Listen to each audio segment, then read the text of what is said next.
The rest of the story. More than 100 years ago, the Compiler was a small, well-published newspaper. Often its front-page news was days old, and yet for a provincial journal in Civil War times, it reported the nation's events remarkably rapidly. And reading the issue of June 29, 1863, you learn a great deal about that era. The prospects of the Democratic Party, for example, were never brighter than they are at present.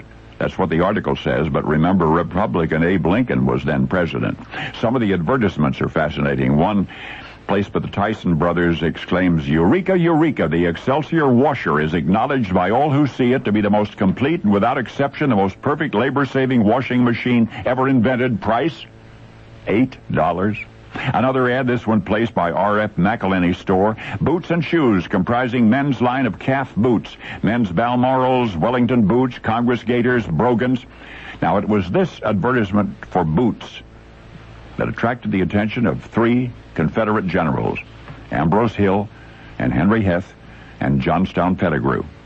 Hill was in charge of the entire Third Corps. Heth and Pettigrew were two division generals serving under him, and the reason that one newspaper ad intrigued the Confederate brass was that much of the Third Corps, after many long months of fighting, was now marching barefoot.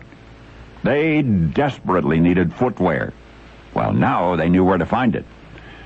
Heth told Pettigrew to muster his brigade, head for the town where the newspaper was published, and get those shoes.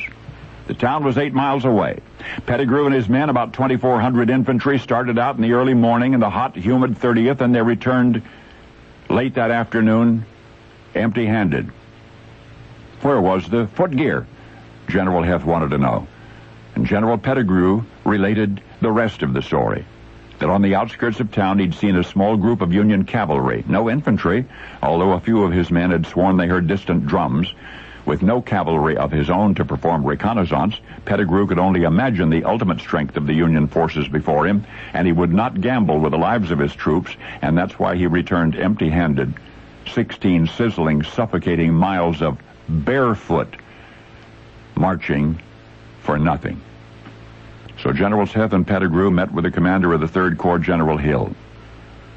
Hill told him to relax. Both he and General Lee were confident that the only Yankees in the vicinity of that town were a small detachment of reconnaissance cavalry which Pettigrew had observed.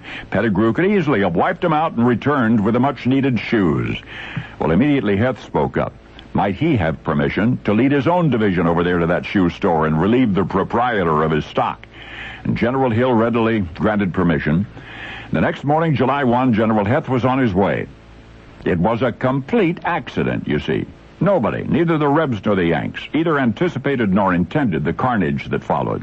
The Confederates, so preoccupied with the advertisement in that small-town newspaper, had utterly miscalculated the size and tenacity of the Union cavalry, as well as the proximity of the First Corps and the 11th Corps. But so began the Footwear War, and it was a spontaneous, horrendous, 3-day holocaust. And all the Confederates had wanted, all they'd wanted were shoes. At Gettysburg, now you know the rest of the story.